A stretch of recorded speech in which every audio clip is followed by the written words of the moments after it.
안녕하세요. AI와 미래사회를 대비하는 자녀교육이라는 주제로 오늘 발표를 하게 된 서울대학교 사범대학 교육학과에 있고요. 대학원 글로벌 교육협력 전공의 전공 주임을 맡고 있습니다.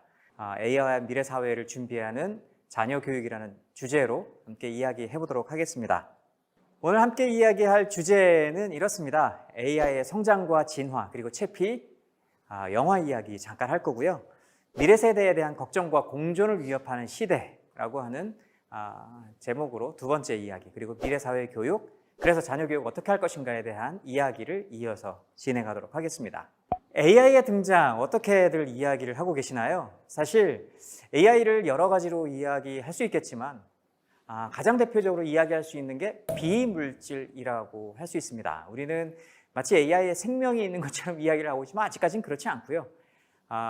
인간이 아닌, 그래서 비인간이고 또 물질이면서 비물질적인 그런 특징을 가지고 있습니다. 그래서 저희들은 이제 생각하는 비인간 혹은 비물질의 등장을 보고 있습니다.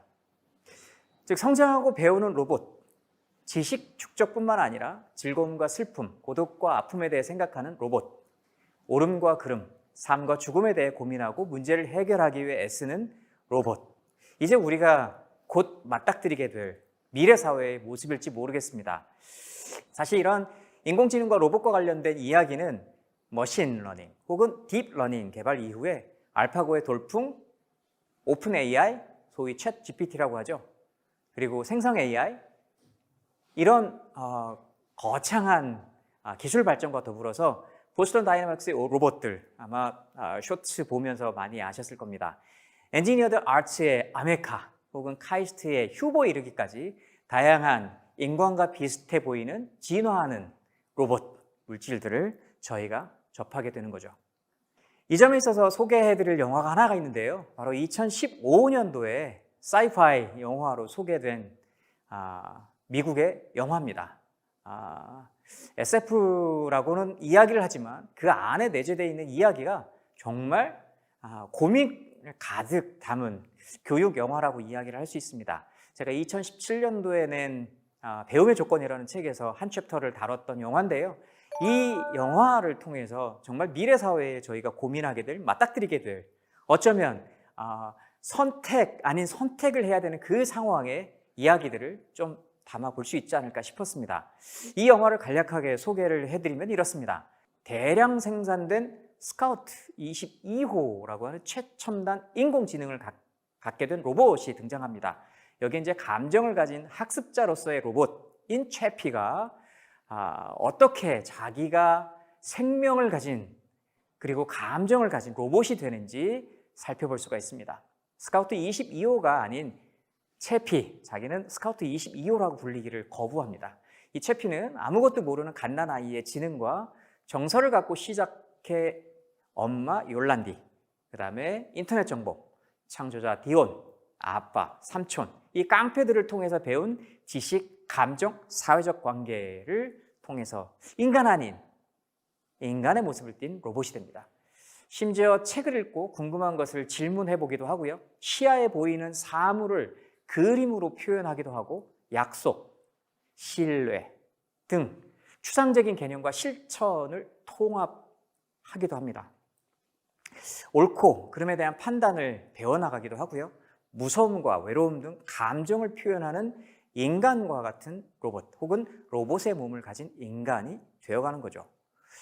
이게 공상과학 영화, 즉 SF인 만큼 엄마 요란디의 마음을 USB에 정보로 저장하고 이를 인공지능에 연결해서 죽은 사람의 마음을 되살려내려는 장면이 나타납니다. 아마 이쯤 되면 저희가 로봇으로 등장하는 이 채피가 로봇이냐 인간이냐 이제 헛갈리기 시작한 상황이 됩니다.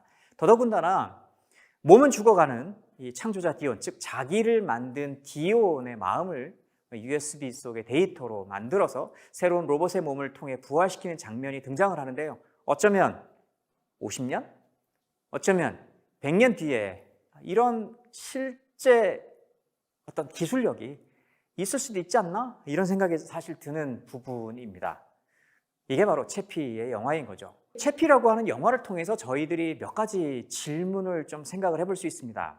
저희가 고민하고 있는 미래 사회의 가장 핵심적인 그리고 큰 부분이 바로 이 로봇 그리고 인공지능과 관련된 사회 변화와 관련이 되어 있기를 했습니다. 어떤 질문들이 있을까요? 바로 여기에 있는 것과 같습니다. 로봇과 인간은 어디가 같고 어디가 다를까요? 즉 스카우트 22호와 채피는 같은 로봇일까요? 즉 자기는 더 이상 스카우트 22호로 불리고 싶지 않고 지어진 이름 채피라고 불러달라고 하는 로봇은 로봇일까요? 이 둘의 차이를 나타내는 게 뭘까요? 스카우트 21호와 스카우트 22호, 즉 자기가 또 다른 이름을 갖지 않은 똑같이 생긴 스카우트 21호라고 하는 같은 공장에서 생산된 로봇과 22호는 같은 로봇일까요? 그렇지 않을까요? 또 다른 질문이 있습니다. 채피는 우리가 알고 있는 한 명의 특수한 사람과 어디가 같고 어디가 다를까요? 한 명의 개인이 다른 한 명의 개인과 같고 다른 점과 비교해 볼 때 채피와 한 명의 개인, 아까 21호하고의 차이를 잠깐 이야기를 했었지 않습니까?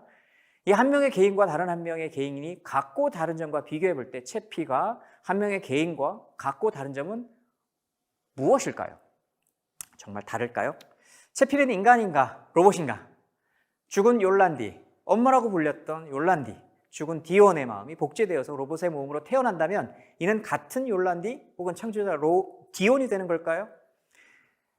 결국 인간을 인간으로 만드는 게 뭘까요? 이런 질문까지 하지 않을 수 없습니다. 로봇의 배움을 보면서 배움이 인간에게 제한되는 고등 수준의 활동이라고 할 수 있는가? 앞서 얘기했던 것처럼 머신러닝이라든지 딥러닝 등 인공지능이 스스로 학습하고 정보를 창조해 나간다는 말이 맞나요? 이렇게 채피의 사례를 통해서 미래 사회에 있을 법한 그런 스토리를 가만히 들여다보면 질문투성입니다. 의문투성입니다. 답하기 참 어렵다는 이야기죠. 인간보다 더 뛰어난 인공지능이라는 말 한번 생각해 보셨습니까? 혹은 인간보다 더 능력이 우수한 인공지능이라는 말, 이게 뭘 의미할까요? 로봇이 그린 그림, 로봇이 표현하는 감정, 혹은 로봇이 책을 읽고 생각을 한다. 어떻게 받아들이시겠습니까? MIT 테크놀로지 리뷰에 실린 내용입니다. AI가 성장하고 있습니다. 그리고 AI가 진화하고 있는 거죠. 따라서 우리는 AI라고 하는 것이 이제 주변에 와 있고 곧 손에 잡힐 수 있는 거라고 이야기를 하는데, 과연 미래 사회에서 AI를 보고 저희들이 기대하고 또 접할 수 있는 것들이 뭘까를 이렇게 MIT에서 7가지로 정리를 해봤습니다. 그 7가지를 정리를 해보면 이렇습니다. 첫 번째, 기술 발전이 가속화될 거다. 사실 지난 100년 동안 있었던 기술의 속도를 생각을 해보면 앞으로 이거보다 더 빨리 기술이 발전할 거다라고 하면 사실 상상하기 쉽지 않습니다. 그 100년 이전에 기술이 발전해왔던 속도, 그리고 지난 100년 동안, 아니 지난 10년, 20년 동안 있었던 속도를 생각해봐도 더더군다나 그렇습니다. 두 번째는 폭발적인 데이터가 증가합니다. 바로 이 기술 발전이 가속화된다는 게 바로 이 데이터 때문인데요. 제가 지금 여러분들과 같이 이야기하는 이 모든 것도 하나의 데이터가 됩니다. 제가 서울대를 출발해서 여기에 오기까지 거쳤던 수많은 포인트의 많은 장치들이 저를 중심으로 해서 이런 데이터를 생산을 하는 거죠. 사실 데이터가 증가한다는 말은 이렇게 생산된 데이터가 축적이 되는 거고 분석 가능한 수준으로 쌓인다는 이야기입니다. 그게 거의 폭발적이라는 이야기입니다. 세 번째는 AI 학습 비용이 감소한다는 이야기입니다. 여기에 이제 비용이 점점 싸진다는 이야기입니다. 지금은 혹시 보셨습니까? AI 장치가 돼 있는 다양한 로봇을 판매하고 있습니다. 싼 거는 한 1,000만 원, 한 10,000불 정도면 살 수 있을 겁니다. 근데 뭐 그보다 더 비싼 것들이 많이 있죠. 조만간 군에 배치할 때일지 모르겠습니다. 이런 것 또한 상당히 비싼 상황입니다. 그러나 그런 비용들을 생각을 해보면 조만간 우리 주변에 있을 아주 친숙한 로봇형 AI들은 아마 훨씬 싸게 저희들이 접할 수 있다는 겁니다. 네 번째가 타 분야 기술 간 결합이 된다는 이야기고, 다섯 번째를 보면 AI 도입 범위가 확장된다는 얘기입니다. 이게 기술 간 결합 그리고 범위가 확장돼서 더 이상 특정한 분야의 지식 혹은 특정한 분야의 기술, 이런 것이 별로 의미 없어질 수 있다는 지점인 거죠. 여섯 번째는 기술의 보편적인 활용. 이 보편적이라고 이야기할 때는 누구나 다룰 수 있는 정도로 친숙해진다는 의미라고도 볼 수 있습니다. 마지막, 조금은 암울한 이야기지만 임팩트 갭이라고 MIT 리뷰에서는 등장을 하는데요. 수많은 사람들이 보편적으로 이런 기술력을 활용하고 우리 주변에 이것이 친숙해지면 질수록 훨씬 이를 둘러싼 기술력의 경쟁력은 심해질 수밖에 없는 거고, 그만큼 가진 사람과 가지지 않은 사람, 더 많이 아는 사람과 더 많이 알지 않는 사람 사이의 격차는 심화되리라고 보시면 될 것 같습니다. 그래서 사실은 AI가 기술만의 문제가 아니라 이 AI를 기술을 중심으로 우리가 어떻게 같이 살 것인가에 대한 이야기를 할 수밖에 없는 거죠. 이게 바로 AI 윤리학이 등장하게 되는 이유입니다. 사실 AI 이전에도 우리가 새롭게 개발되고 우리가 같이 살아야 될 기술력을 한 사회의 공통된 윤리적 규범이자 혹은 잣대로 어떻게 받아들이고 알 수 있는가, 그리고 다루어야 되는가, 익숙해져야 되는가, 그 안에서 발생하는 수많은 윤리적 그리고 가치 중심적 갈등 상황에서 어떻게 해야 되느냐에 대한 이슈들은 늘 있어 왔습니다. 바로 이 AI도 그 중에 하나가 되는 거죠. 그리고 과학이 발전하면서 우리는 이런 윤리적인 기준과 논의가 훨씬 더 깊어질 수밖에 없습니다. 기술력을 알아야지 이것도 또 윤리에 대한 이야기를 할 수 있는 거죠. 두 번째 토막으로 넘어가고 싶은데요. 바로 저희가 이렇게 미래 세대를 AI, 인공지능과 관련된 얘기로만 모아갈 수 있느냐? 꼭 그렇지는 않습니다. 사실 우리 주변을 한번 돌아보시죠. 어떤 방식으로 우리가 미래 세대와 대화를 하고 있거나 혹은 미래 세대가 살 수 있는 환경들을 만들어가고 있는지 아마 그렇게 얘기해야지 맞을 것 같습니다. 이걸 미래 세대에 대한 걱정과 공존을 위협하는 세태라고 말씀을 드릴 수 있습니다. 이걸 저는 이제 공존이라는 개념을 가지고 들어왔는데요. 공존이라는 말이 어렵습니까? 함께 산다는 거예요.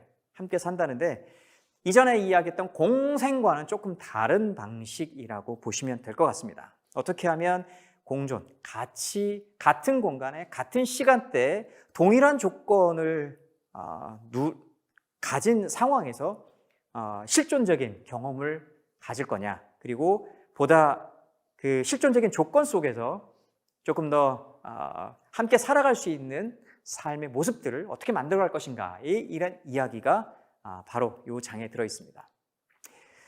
사실 다음을 살 세대들, 그리고 한참 자라고 있는 우리 아이들을 향해서 많은 정치인들이 이렇게 부릅니다. 미래 세대 혹은 청년 미래 세대 이렇게 부르기도 하죠.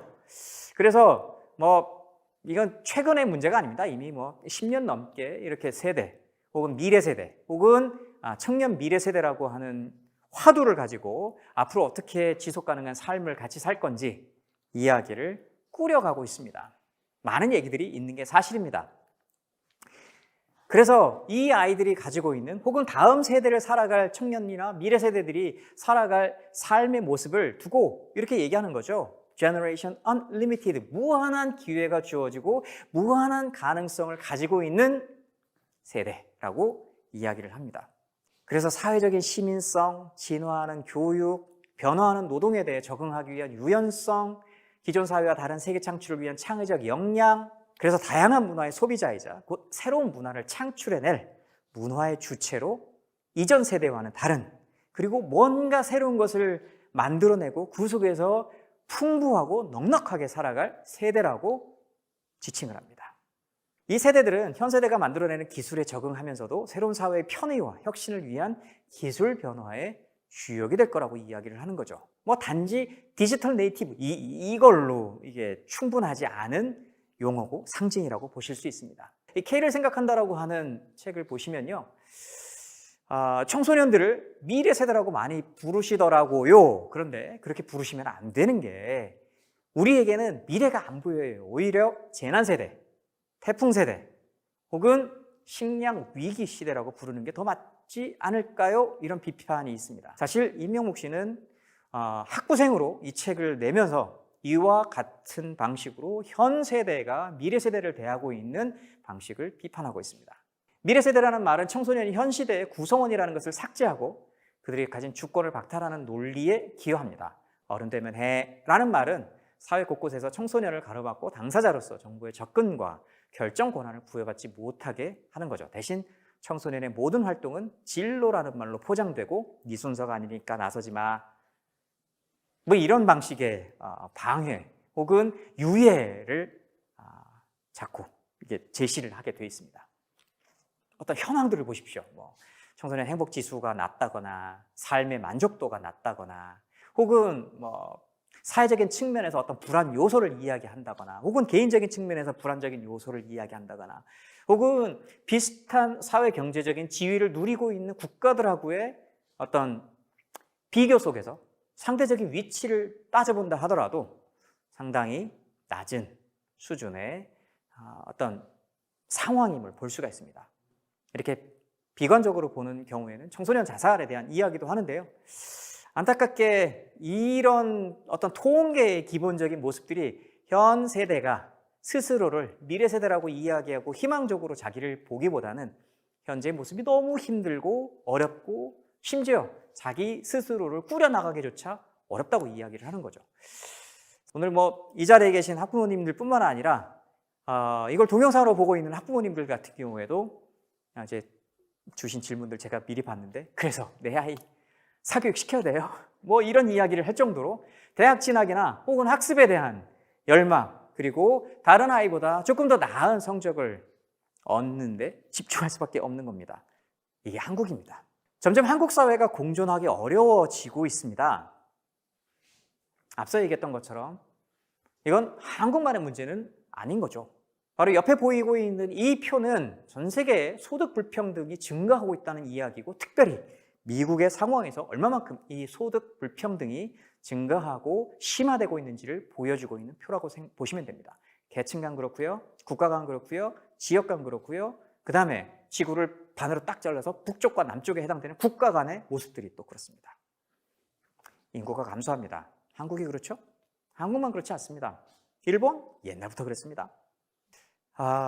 또 하나는 이제 기후위기 같은 것도 있고 그 다음에 줄어들지 않는 분쟁 이게 뭐 지금 우크라이나에서 벌어지고 있는 전쟁뿐만 아니라 수단과 남수단에 있었던 그런 전쟁도 있고 지금 여전히 내전이 벌어지고 있는 다양한 국가들도 살펴보실 수 있습니다. 우리나라처럼 공정성을 둘러싼 이념적 대립이 격화되고 있는 곳도 많이 있습니다. 21세기 집단과 집단 간의 분리, 폐쇄, 뭐 구분 이런 것들이 계급별, 젠더별, 인종별 그리고 종교 이런 차원으로 계속 존재하고 있습니다. 과연 저 공존이 뭘까요? 뭐 우리 같이 산다는 게 뭘까요? 같이 살기 위해서 우리가 지금 마땅한 토대 위에 있을까요? 아마 그게 오늘 미래 세대를 고민을 하고 미래 세대가 어떤 모습으로 살 것인가를 고민하는 이 자리에 꼭 필요한 질문이 아닐까 싶습니다. 왜 세상은 서로 살기 어려운 쪽으로 옮겨가고 혹은 지속 가능하지 않은 방향으로 점점 발을 옮겨가고 있느냐는 얘기입니다. 유엔 사무총장입니다. 이분이 지난해 기후위기와 관련된 국제 유엔 회의에서 이렇게 말씀을 하십니다. 우리 지구는 돌이킬 수 없는 기후재앙의 정점을 향해서 빠르게 다가서고 있습니다. 우리는 마치 한쪽 발을 가속기에 올려놓은 채 기후지옥을 향한 고속도로를 달리고 있습니다. 시계초침이 째깍거리고 있습니다. 우리는 우리 생명을 위한 싸움에 나서고 있죠. 우리는 이 싸움에서 지고 있습니다. 그래서 우리는 선택을 해야 되는 겁니다. 협력할 것인지 아니면 소멸할 것인지, 기후위기를 위해서 연대하자는 협정을 이행할 것인지 아니면 집단 자살의 대열에 참여할 것인지 이렇게 얘기하는 겁니다. 그래서 우리는 둘 중에 하나를 선택해야 되는 거죠. AI, 인공지능, 기술 발전, 그리고 꽤 좋아 보이는 사회에 대한 낙천적인 기대. 뭔가 가질 수 있는 것도 늘어나고 더 좋은 걸 먹을 수 있는 것 같고, 더 넓은 집에 살 수 있는 것 같고, 더 깨끗한 공간에서 더 깨끗한 공기를 마시면서 살 수 있을 것 같죠. 그리고 더 이상 인간이 100세라고 하는 인간 수명의 한계에 갇히지 않고 이 한계를 극복하면서 더 오래 건강하게 살 수 있을 거라고 생각을 하는 겁니다. 그러나 그 반대는 전혀 그렇지 않습니다. 너와 나 그냥 따로 사는 거죠. 개별화입니다. 우리는 개별화를 좋아할지 모르겠지만 사실 개별화가 인간 한계를 어쩌면 더 이렇게 폭 좁게 만드는 것일 수도 있습니다. 교감이 축소하는 겁니다. 분쟁이 격화돼요. 기후위기가 있습니다. 그래서 불평등한 분배는 점점 커집니다. 이 불평등의 분배 문제가 당장 내 눈에 보이지 않는다 하더라도 이게 커지면 커질수록 타인이 나를 대하는 방식, 내가 타인을 대하는 방식이 달라집니다. 모든 걸 다 비교할 수밖에 없습니다. 가진 사람과 가지지 않은 사람들 간에 감정 싸움이 격화될 수밖에 없는 거고요. 이거는 결국 한 사회의 폭력 수준이 얼마만큼 깊어질 수 있느냐로 갑니다.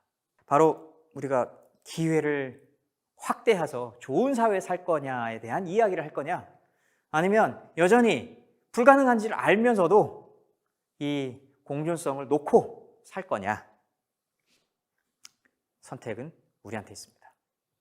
세 번째는 미래사회의 교육에 대한 이야기입니다. 우리는 이제 미래학교로 이런 그림들을 많이 찾습니다.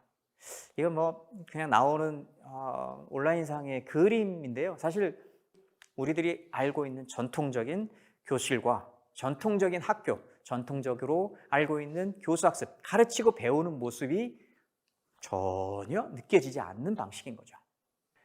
사실은 학교 밖을 지금 보면 이게 쉽지가 않습니다. 여전히 학업 중단한 사람들이 많습니다. 지금 학업 중단을 하고 학교 바깥에 있는 이게 학령기 아동의 숫자가 20만입니다. 20만이라는 숫자, 그리고 앞으로 더 늘어날 학업 중단 아이의 인구 숫자를 생각해 보면 어마어마한 겁니다.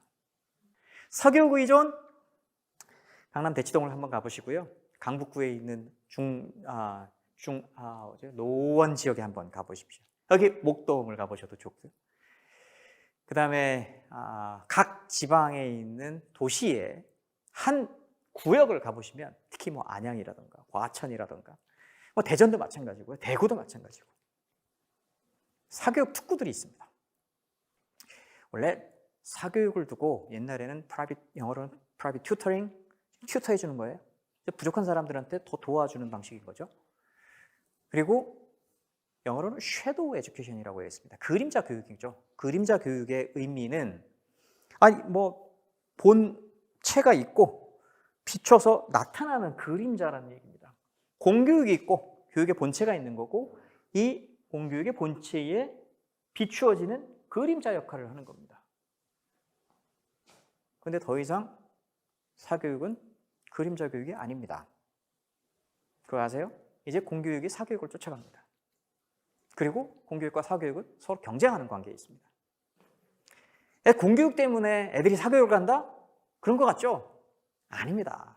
사교육 때문에 이제 더 이상 공교육을 신경을 안 쓰는 방식으로 가는 거죠.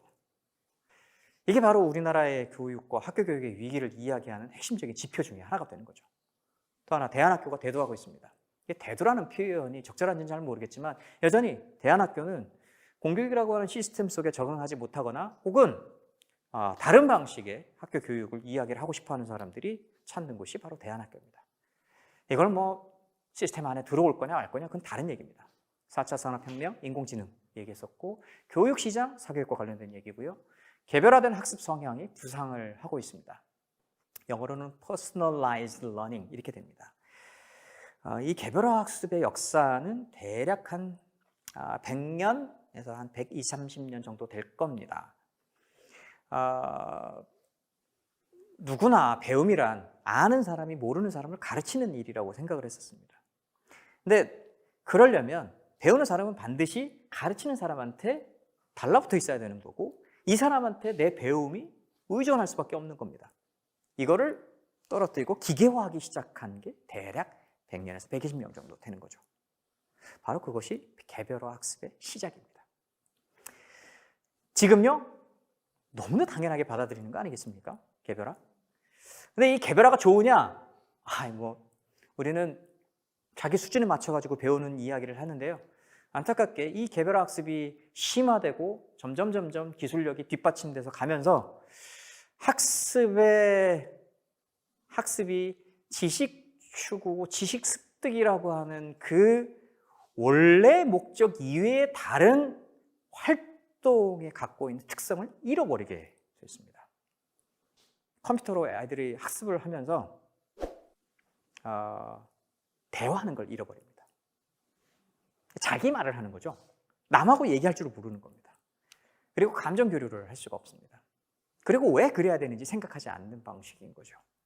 내가 왜 다른 사람을 배려해야 되는지, 내가 왜 이 학습을 해야 되는지 모르는 겁니다. 단, 이거는 내가 그 학습에 몰두한다는 전제하에 하는 얘기입니다. 왜 이 얘기 하냐고요?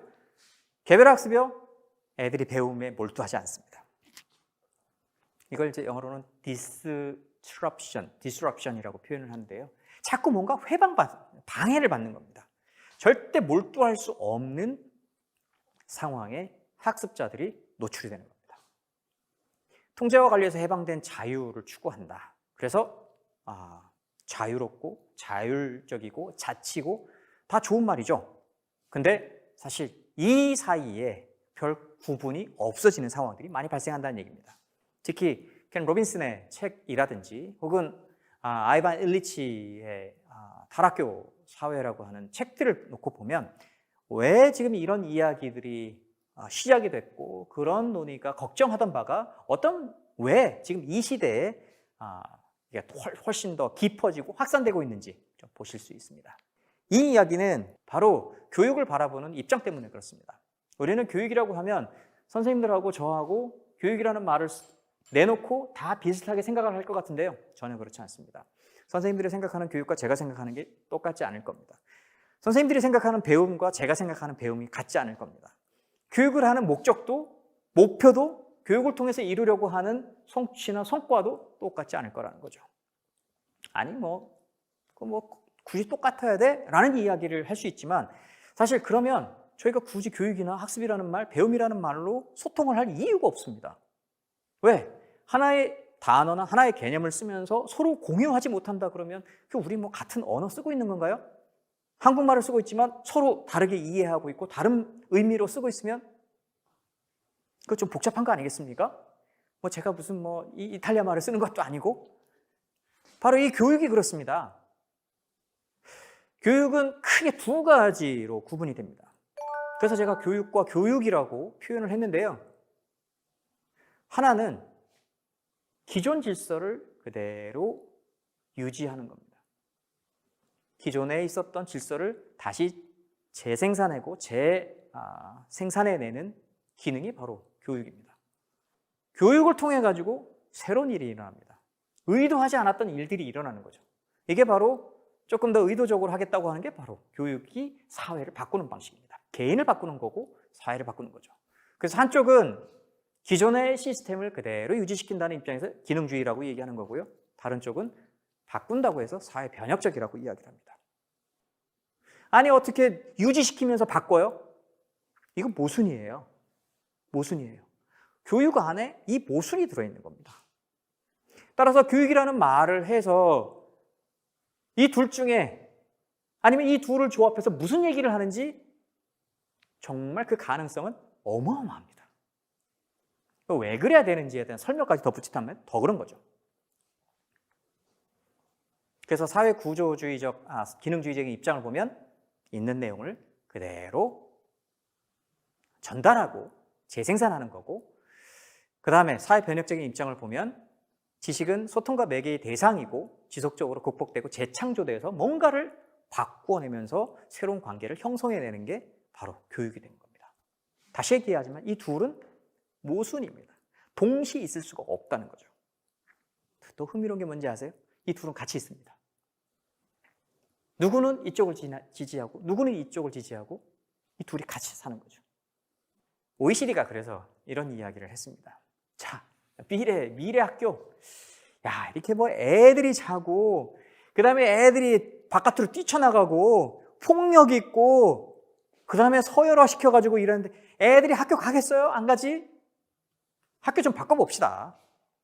우리가 생각할 수 있는 학교의 미래라고 하는 게 뭐가 있을까요?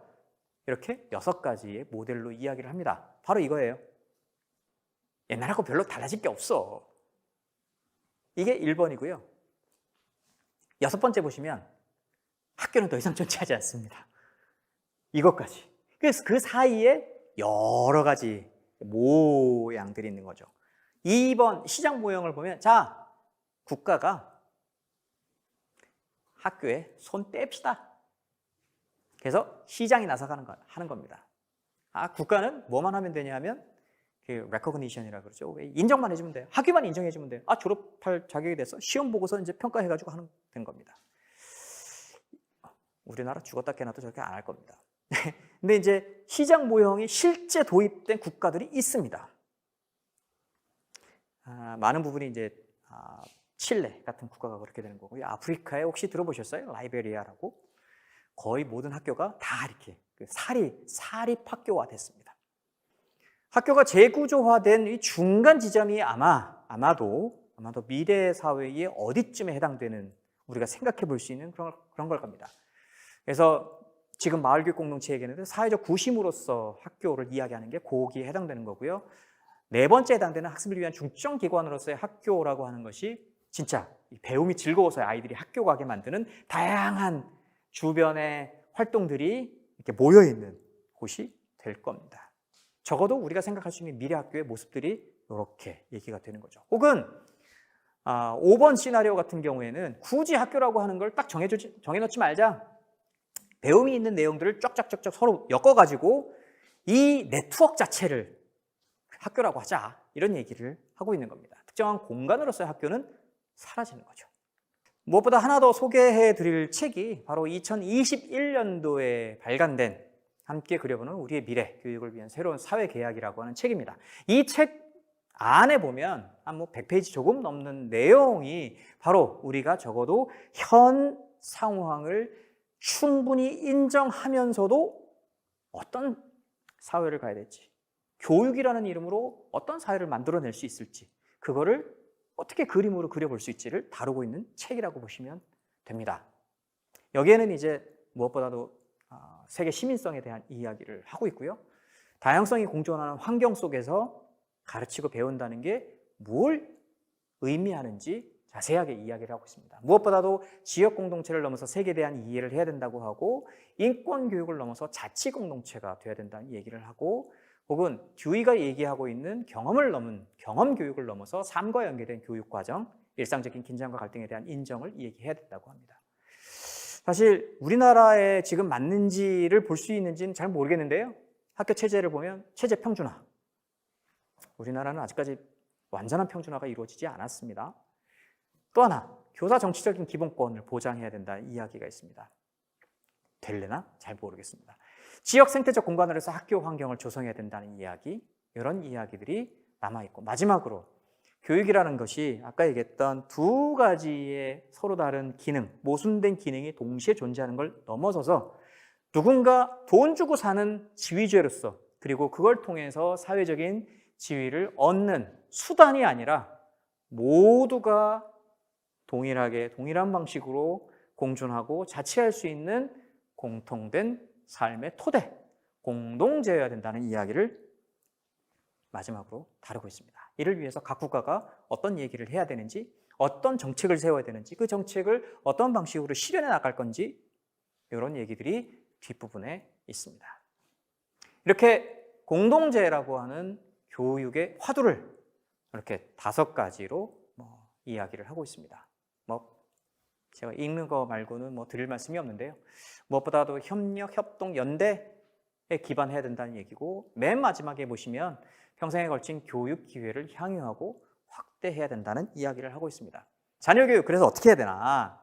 우리나라의 학교 교육이 가지고 있는 특징을 아주 일반인들의 시선, 관점, 아주 상식적이고 통속적이고 그리고 한국 사람이라면 이 정도는 알지라고 하는 인식들을 담고 있는 드라마가 대략 한 13개 정도가 되는 것 같습니다. 아마 더 많겠죠?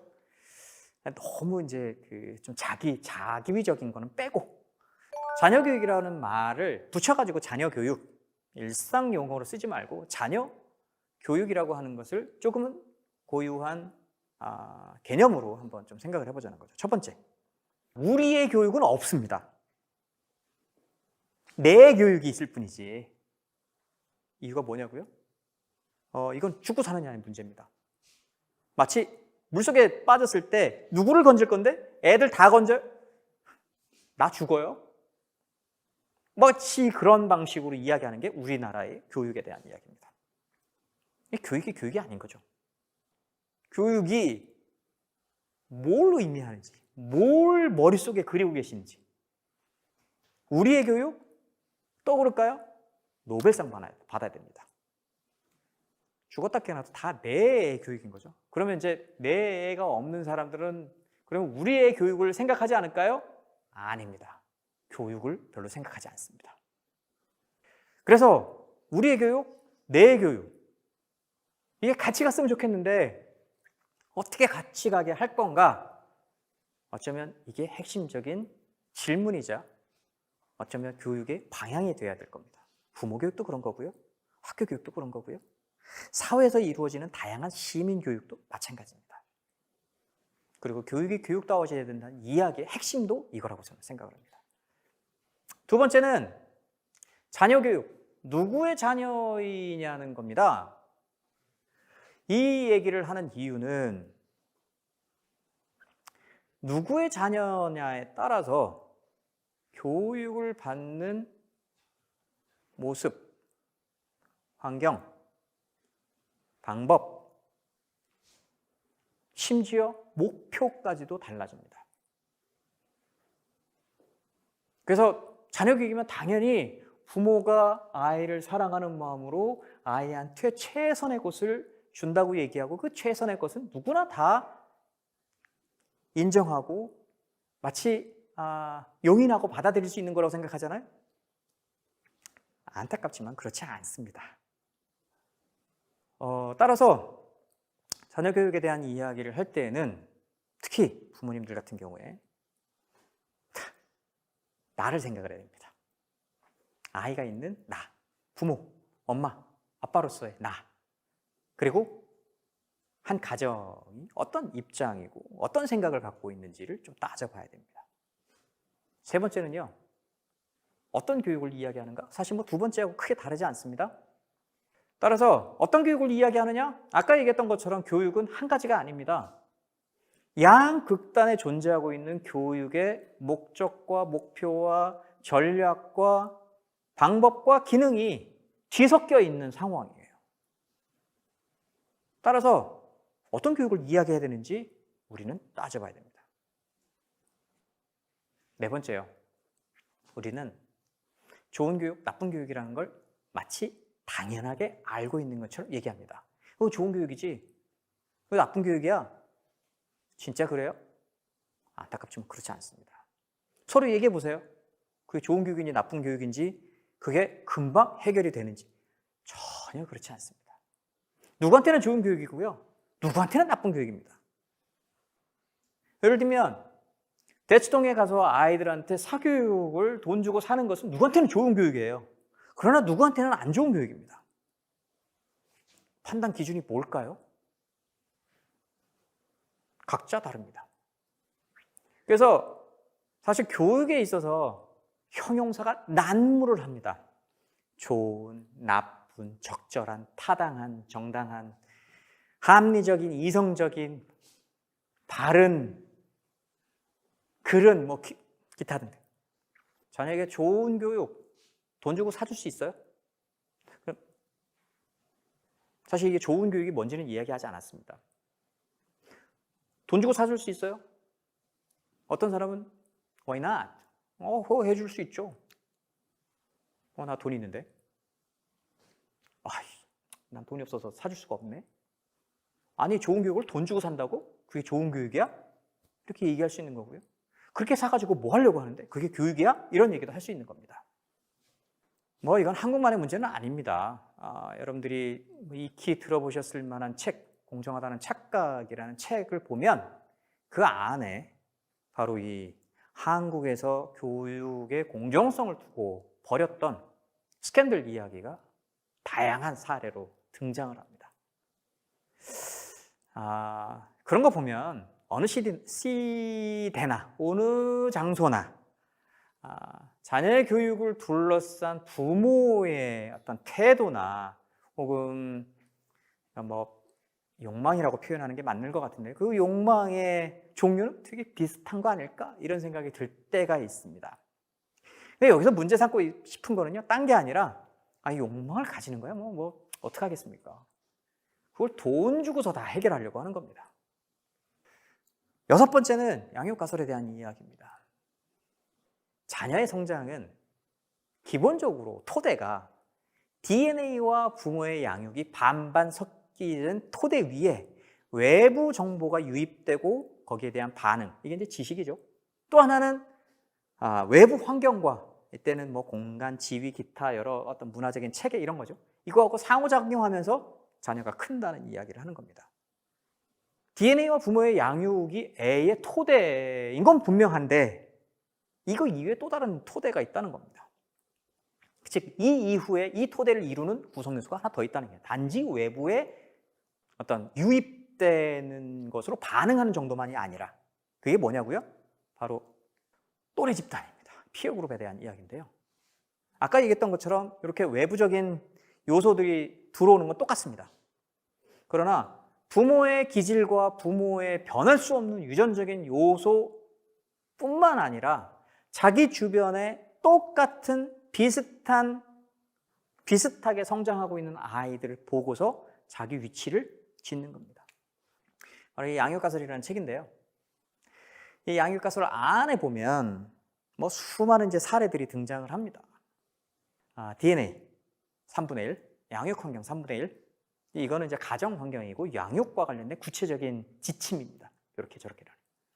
또 하나는 이제 또래 집단. 이게 3분의 1. 이게 아이의 기본적인 성장을 가져오도록 하는 토대를 100%라고 할 때 이야기할 수 있는 수준인 거죠. 바로 이게 자녀 교육과 관련해서 부모님들이 아셔야 될 이야기입니다. 아까 얘기했던 생각해 봐야 될 지점이라는 거죠. 즉, 내가 옳고 내가 마땅하게 얘를 위해서 준비하고 가지고 있는 신념과 목표와 교육이라는 이름의 개입이 다 작동하지 않는다는 얘기입니다. 이게 바로 자녀 교육을 이야기할 때 꽤 중요한 포인트입니다. 첫 번째, 교육은 세상의 기본 질서를 고스란히 유지 존속시켜주려고 탄생한 질서 유지 방법입니다. 그러나 역사적으로 교육은 늘 새로운 질서와 사회 변동을 만들어내온 패러독스적 성격이 있습니다. 어느 쪽을 택하시겠습니까? 저는 이 둘을 다 하셔야 된다는 이야기입니다. 좋아 보이는 거 당연히 지켜야죠. 그러나 새로운 것도 받아들이셔야 된다는 얘기입니다. 두 번째, 내 아이의 미래는 내가 사회를 어떻게 만들어 가는가에 달려 있습니다. 내 아이가 살아갈 사회, 내가 만든 사회 토대 위에 살아가는 겁니다. 그리고 그 아이의 미래는 또한 아이가 만들어 갑니다. 세 번째는 아이들은 교육해야 되는데요. 저렇게 짧게 썼습니다만 저게 짧게 할 만한 얘기는 아닙니다. 당연히 지식을 배워야 됩니다. 지식교육 필요 없다고 얘기하는 사람 솔직히 얘기해서 거짓말입니다. 당연히 지식교육이 필요합니다. 두 번째, 신체적으로 건강해야 됩니다. 요즘 아이들요, 건강하지 않습니다. 건강한 습관을 들이도록 꾸준히 개입하셔야 됩니다. 세 번째, 생각하는 힘이요, 절대 쉽게 마련되지도 않을 뿐만 아니라 이를 위한 아주 짧은 단기 속성 과정도 없습니다. 저는 습관이에요. 생각하는 힘. 습성을 바꾸도록 하는 거. 다른 습성을 가질 수 있도록 끊임없이 훈련시키는 거. 왜 그래야 되는지 스스로 정당화하고 또 합리화시켜 나갈 수 있는 자기 선택의 힘. 그걸 키우는 게 바로 교육입니다. 네 번째는 또래와 사회와의 공존성을 경험하도록 해야 됩니다. 그래서 또래와 같이 지낼 수 있는 방법과 기회를 찾으셔야 됩니다. 살아갈 환경의 지속 가능성은 건강한 습관이 형성돼야 됩니다. 이때 건강하다고 이야기하는 건 어떤 아까 얘기했던 신체적인 건강을 이야기를 하는 게 아니라 실제 우리 사회와 자연의 건강함을 위한 겁니다. 당연히 여기에는 덜 사고 덜 쓰고 덜 버리고 덜 먹고 이런 이야기들이 들어가 있습니다. 그래서 아이들은 자기 웰빙 건축가로 성장할 수 있도록 해야 됩니다. 자기한테 좋은 게 뭔지, 자기가 행복한 게 뭔지, 이를 어떻게 만들어 갈 수 있는지를 스스로 판단하고 만들어 나갈 수 있도록 하고 실험하고 경험하고 또 끊임없이 해보고 실패할 수 있도록 해야 되는 거죠. 그러나 저게 웰빙이라는 표현을 쓴 이유는 이거는 단지 지식인이라든지 건강한 아이라든지 이런 말로 표현할 수 없는 총체적인 자기 삶에 대한 주관자가 아이여야 된다는 이야기인 거죠. 6가지의 이야기는 바로 이 생각하는 힘 속에 모두 이렇게 연결되어 있다고 보시면 될 것 같습니다. 4번째, 미래사회에 중요하다고 하는 어떻게 지식과 기술, 경쟁적 상황이 줄어든다는 상황을 염두에 두고 준비하십시오. 따라서 우리가 미래사회를 기술, 그리고 AI, 그리고 AI가 만들어내는 새로운 직업, 이것을 성취하는 수단으로 교육을 생각한다고 하면 안타깝지만 아이들은 미래에도 여전히 불행하고 어렵게 살아갈 수밖에 없을 것 같습니다. 저는 여기 참여하신 혹은 동영상을 보고 계신 우리 부모님들이 타이거맘이라고 불리고 헬리콥터맘이라고 부르고 사커맘이라고 부르고 알파맘이라고 부르면서 불리우면서 아이를 옆에서 어떻게 얘를 키울 건가에 대한 큰 그림을 놓고 세세하게 개입하는 방식의 보호와 육성을 가능하면 하지 않았으면 좋겠습니다. 그래서 아까 얘기했던 유네스코 보고서에서 나왔던 교육이 공동체로서 모든 사람이 공히 누릴 수 있는 삶의 토대를 고민하고 어떻게 그것을 주변에 있는 다른 사람과 함께 지켜나갈지를 고민하는 세계 시민의 부모님이 되셔야 비로소 타이거맘이나 혹은 헬리콥터맘으로서 부모를 대하고 그 부모와 경쟁하듯이 자기를 지키려고 하는 아이들을 똑같이 세계 시민으로 키워나갈 수 있지 않을까라는 생각을 합니다. 긴 시간 이야기 들어주셔서 감사합니다. 발표는 여기서 마치겠습니다.